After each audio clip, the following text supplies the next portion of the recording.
Hello, I'm Debbie Russ with the BBC News. President Biden has said he will lay down red lines to his Russian counterpart in their meeting on Wednesday.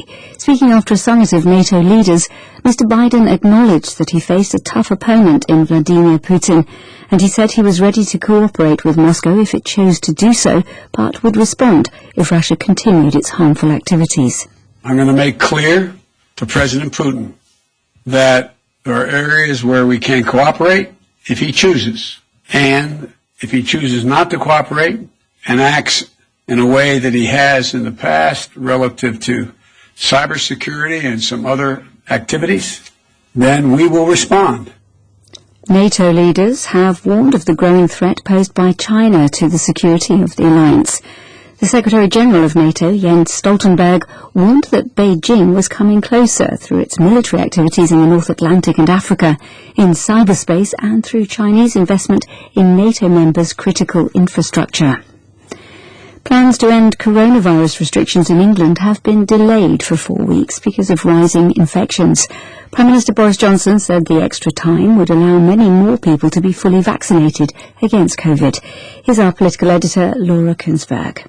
The Prime Minister tried to signal very strongly that by the time we get to mid-July, that should, in his view, be it. He used the phrase a terminus date. I think that was also a strong message to those in his party who worry about extending the limits for another little while.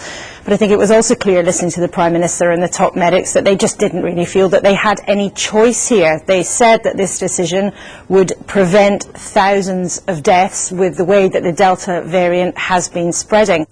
The Belarus journalist and activist Roman Protasevich has appeared unexpectedly before a press conference in Minsk.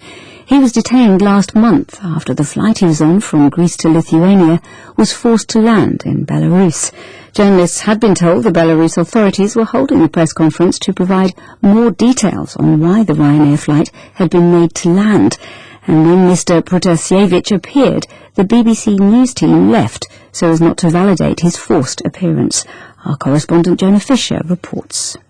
At the last minute, once journalists and foreign diplomats had taken their seats, a name badge at the front was swapped, and Roman Protasevich was brought in. Mr. Protasevich has been in detention and has on several occasions been put in front of television cameras to confess to his alleged crimes and to deny being mistreated. With Mr. Protasevich clearly having no choice but to take part, the BBC team left the briefing. Several of the diplomats also followed. This is the World News from the BBC. The BBC has been told that Britain and Australia have reached a trade agreement. The British Prime Minister Boris Johnson and his Australian counterpart Scott Morrison discussed the broad terms of a trade deal between the two countries at a meeting in London.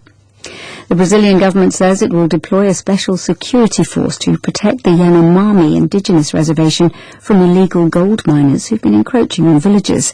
The move follows an order from the Supreme Court last month that President Jair Bolsonaro's administration must protect the Yanomami.